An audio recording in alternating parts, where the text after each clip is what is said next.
We live in a world where everyone's chasing something: attention, validation, someone to finally choose them. But here's the brutal truth. Chasing love rarely gets you love. It gets you confusion. It gets you mixed signals. It gets you breadcrumbed, ghosted, and stuck wondering why you're not enough. Real love, you don't chase it, you attract it. And the people who attract deep, meaningful love, they move differently. They stop auditioning for connection. They stop trying to earn affection. They stop bending themselves into versions they think someone might want. And instead they become magnetic. This video is not about playing games. It's not about pretending to be hard to get. It's about real alignment, how you shift your energy, your self-worth, and your emotional presence so that love naturally flows toward you, not away from you. If you've ever found yourself asking, why do I always attract the wrong people? Why do I feel like I give more than I get? Why does love feel like a game I'm losing? Then this video is for you. Let's talk about how to stop chasing and start becoming. Part 1. Become emotionally available to yourself first. You want to attract love. But here's the question no one's asking you. Are you emotionally available to yourself?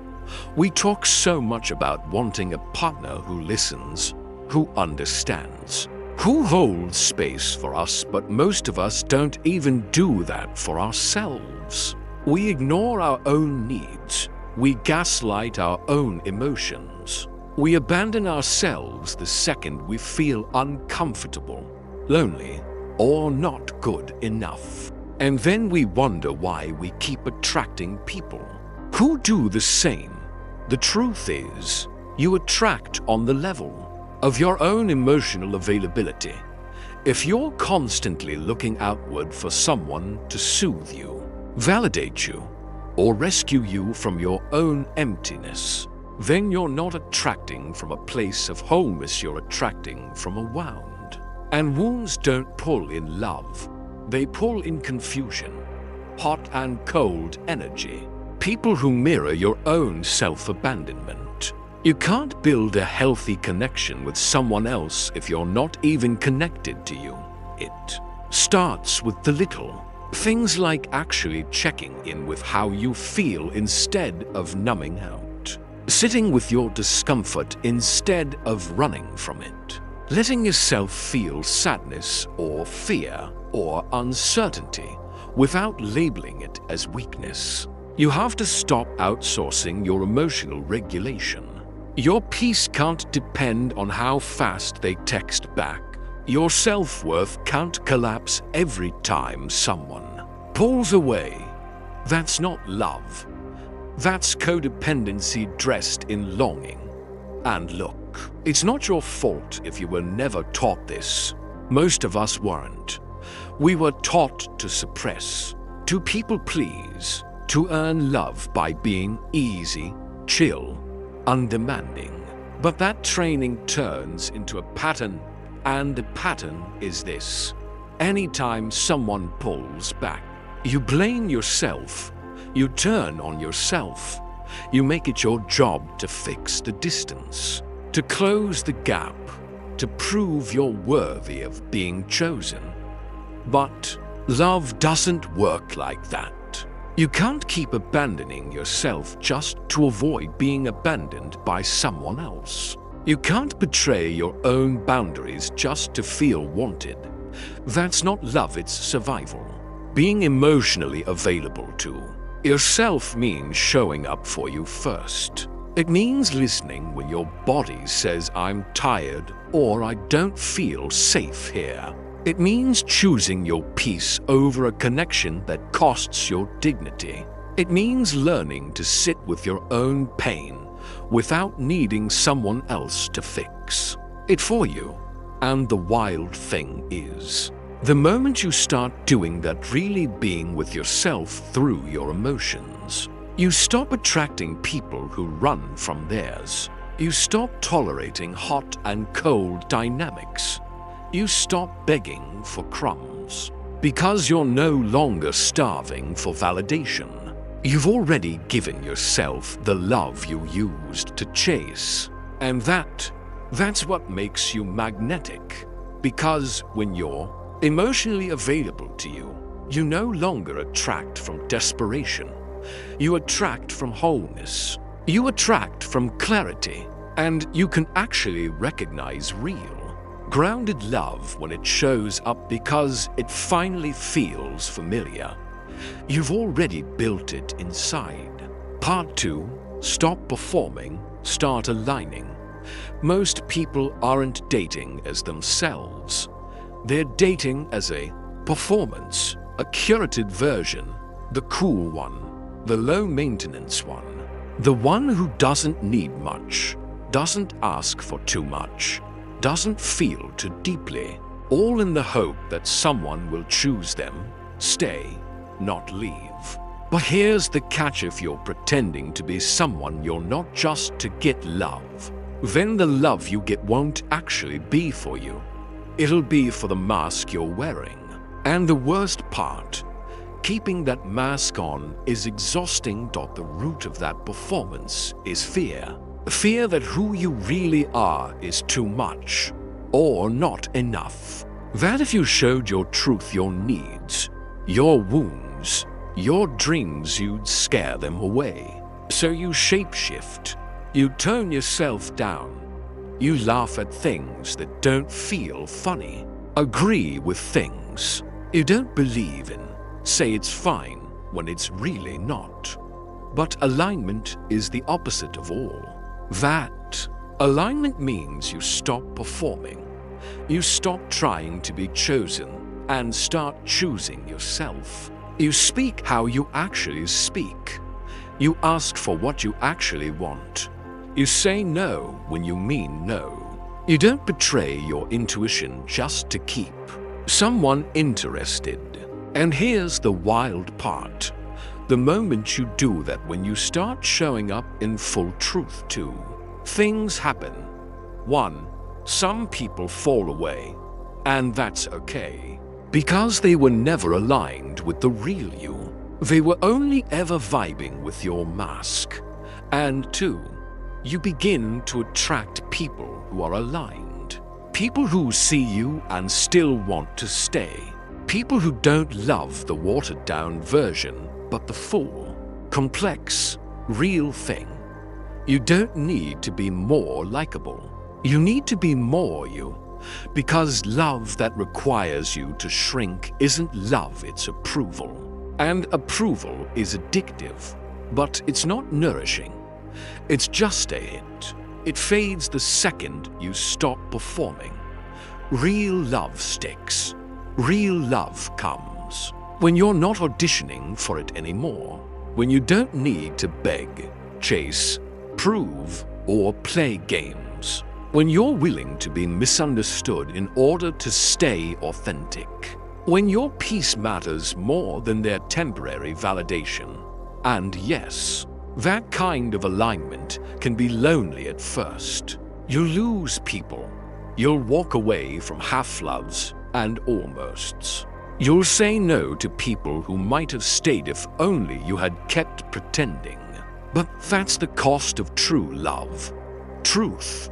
If you want to be loved for who you really are, you have to actually be who you really are, not a highlight reel.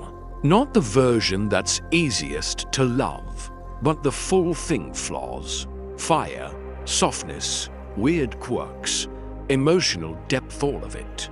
That's alignment. And it's scary, but it's also the most powerful filter you'll ever have. Because when you're aligned, you stop attracting people who want to use you, fix you, control you, or drain you. You start attracting people who resonate, who recognize, who rise with you, but only if you're brave enough to stop performing and stand in your truth. Part 3. Create space for love to find you. Most people say they want love, but if you look closely, they're filling every inch of their lives with noise, chaos, distractions, and people who aren't actually meant for them. And the truth is, love can't enter a space that's already full of things that don't serve you. If you're serious about attracting real love, you have to make space for it to land. That means letting go of the half connections, the situationships, the people who breadcrumb you, confuse you, drain you, not because you hate them, not because you want to be cold, but because you finally realize they're just keeping the seat warm for something that's never going to arrive. You don't attract love by holding on to almosts. You attract it by clearing the space where it could grow. And that space, it's not just physical. It's emotional. It's energetic. It's what you allow into your head and heart every day. If you're constantly scrolling, constantly venting to friends about someone who won't commit, constantly replaying old pain, there's no stillness, there's no openness, there's no room for anything new, just repetition of what already hurts.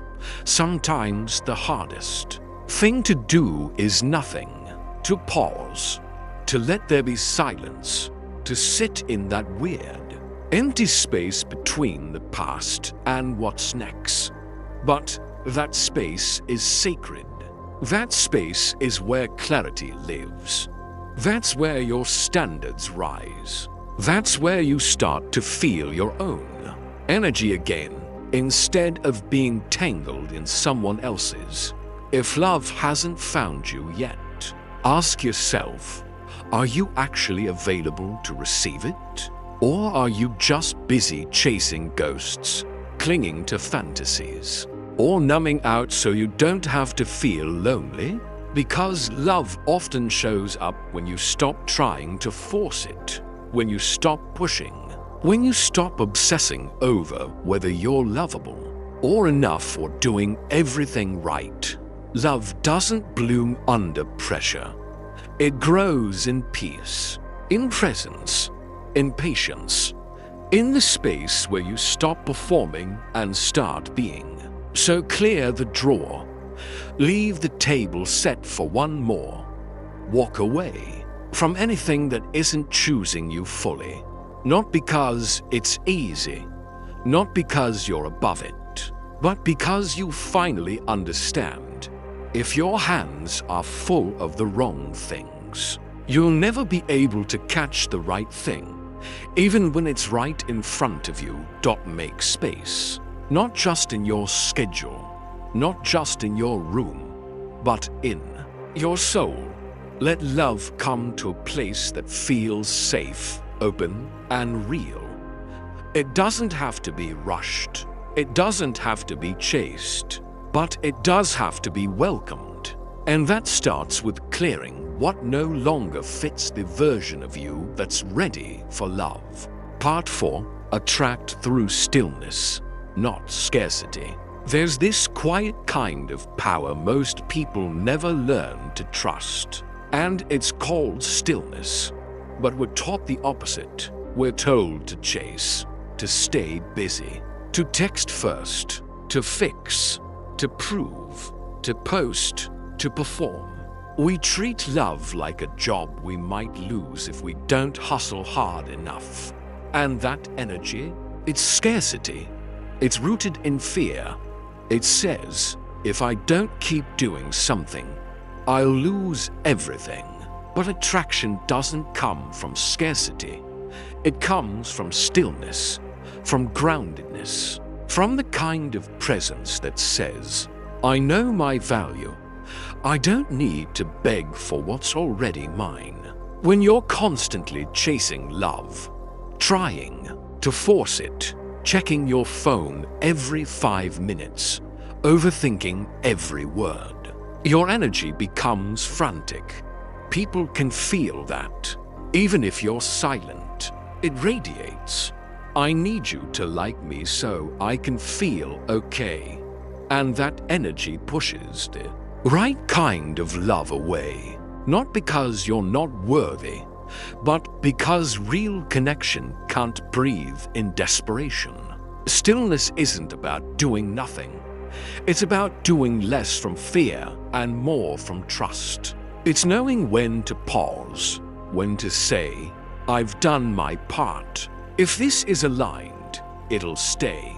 If not, I don't have to chase it. And that pause, that's magnetic. That's rare, because most people panic when things aren't moving fast. But stillness says, I'm not waiting, I'm preparing. I'm protecting my peace until the right energy meets it. The right person won't be drawn to your panic. They'll be drawn to your presence, your calm, your clarity, and they'll feel it, not in what you say, but in what you don't chase, in what you're willing to walk away from, in the way you hold space for your own life instead of obsessing over who walks into it. Stillness creates room for discernment. 2. You stop asking, do they like me? And start asking, do I even like this dynamic? Does this feel peaceful? Does this feel honest? That shift changes everything. Scarcity makes you settle. Stillness helps you choose. And yeah, the silence can be uncomfortable. When you stop reaching, it can feel like no one's coming, like nothing is happening. But don't confuse silence with failure. Sometimes that's the part where everything's aligning, where people are falling away because they're not meant for your next chapter, where the noise is clearing so the right connection can actually find you. So let go of the urgency. Let go of the pressure to make something happen today. Stillness isn't passive, it's powerful. It's the kind of energy that says, I'm already full. I'm not waiting for someone to complete me. I'm allowing space for someone to meet me. You don't have to push. You don't have to prove. You don't have to hustle for the love that's meant for you. Stillness is the signal. And when you start living from that place, calm, grounded, unbothered, that's when love stops running from you and starts finding you. Part 5. Let love choose you too. You've done the work. You've stopped chasing. You've healed the parts of you that thought love only came through effort and proving and pain. But there's one last shift, and it's one most people never talk about. Let love choose you too.